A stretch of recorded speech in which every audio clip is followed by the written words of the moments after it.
Okay, so using the central limit theorem, we're going to get to play with the central limit theorem, and we should have the joy and the happiness that puppies get when they're playing and running around and chasing the balls as we are chasing statistical knowledge.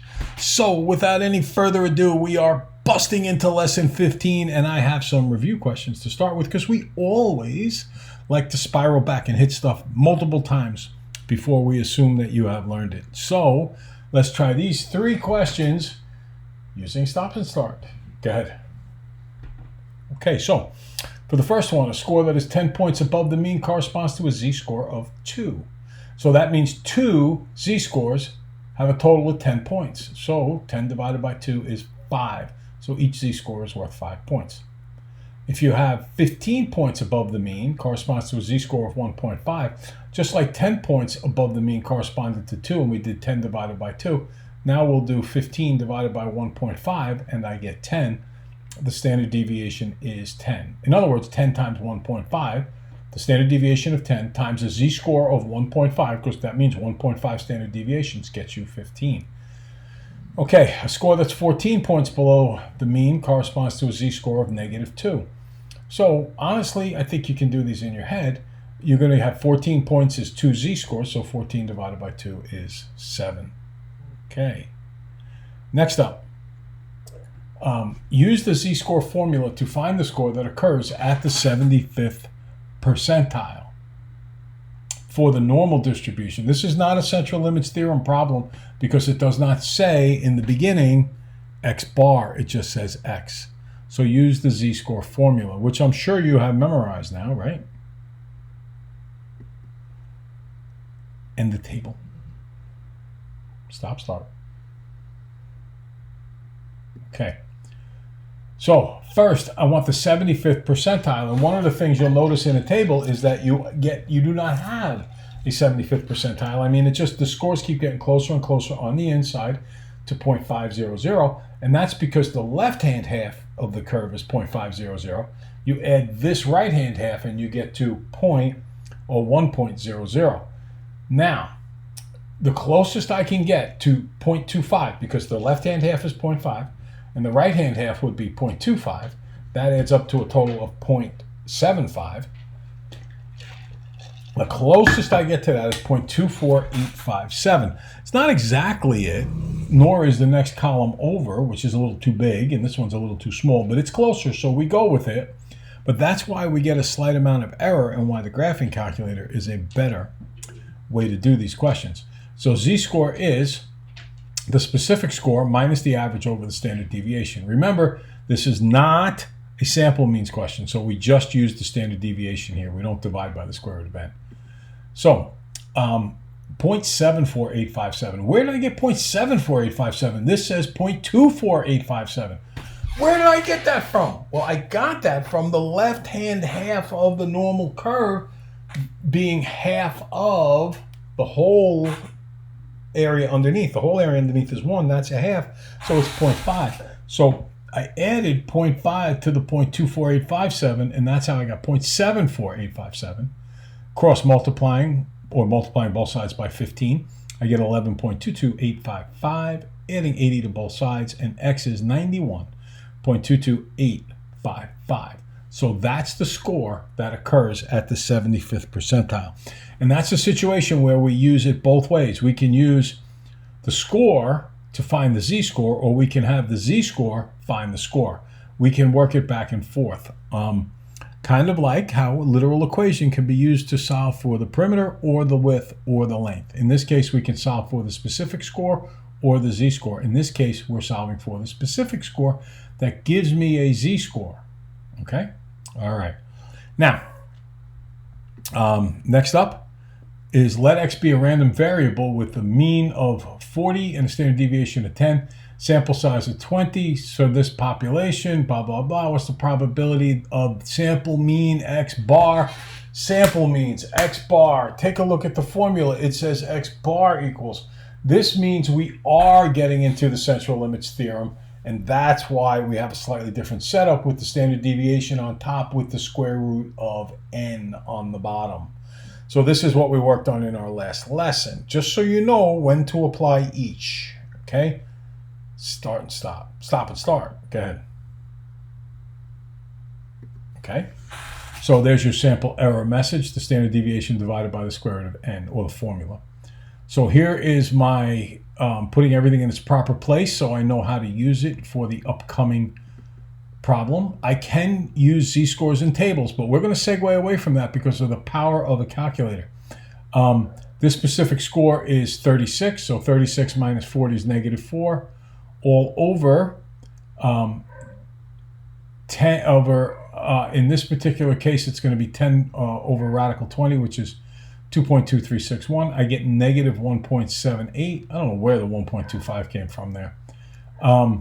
Now you can go to your table or the calculator. If you go to the table, you have a lot of work to do. You got to remember that 0.5 in the middle, I'm subtracting from that now because I'm less than the mean, and I want to know what sample space is less than 36, so it's to the left of it, and that's when I do my subtraction, round it off to 0.037. Or you can skip the z-score step, you can skip the table step, you can skip the subtraction step, and you can just go to your calculator and type in second vars, normal CDF.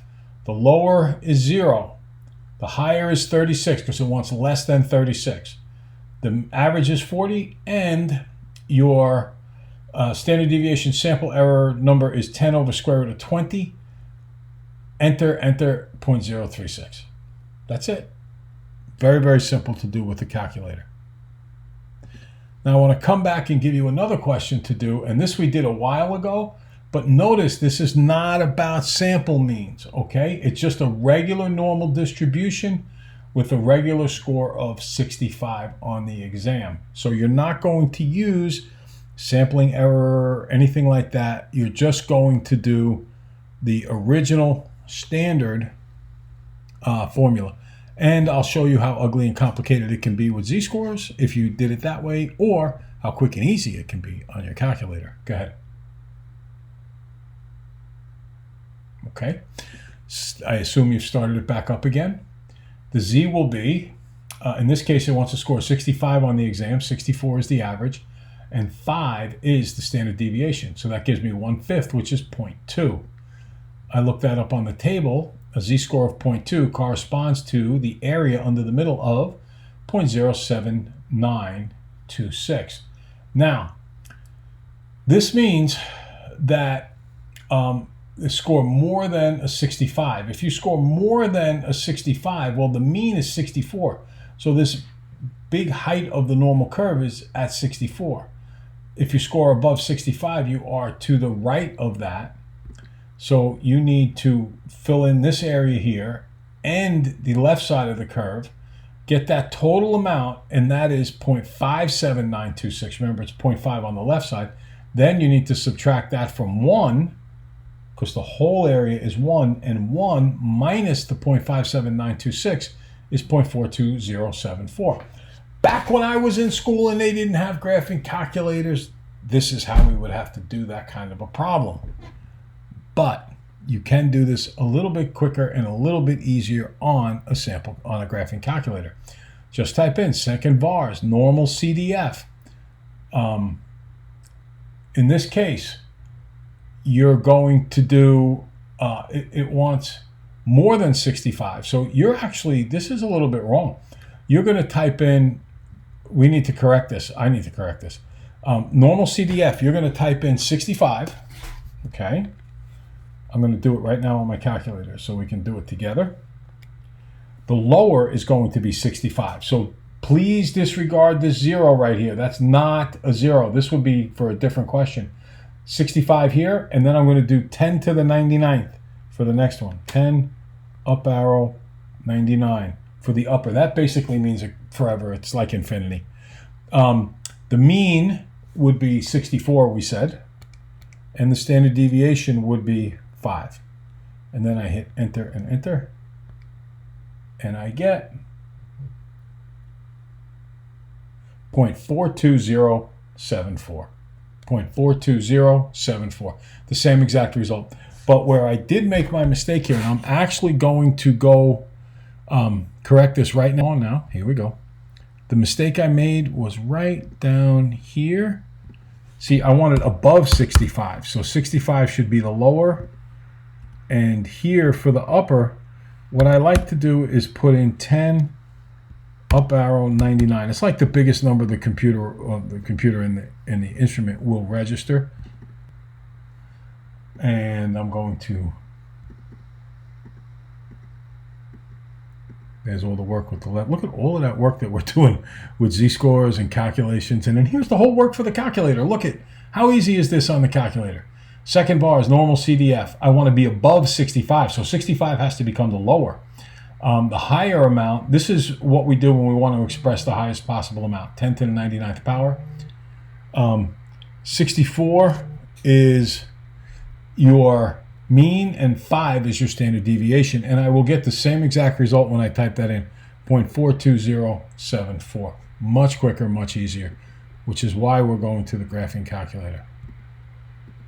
Okay? All right. So that is a really good start to the lesson, and we will go into a bunch of review questions or questions like the other day after this.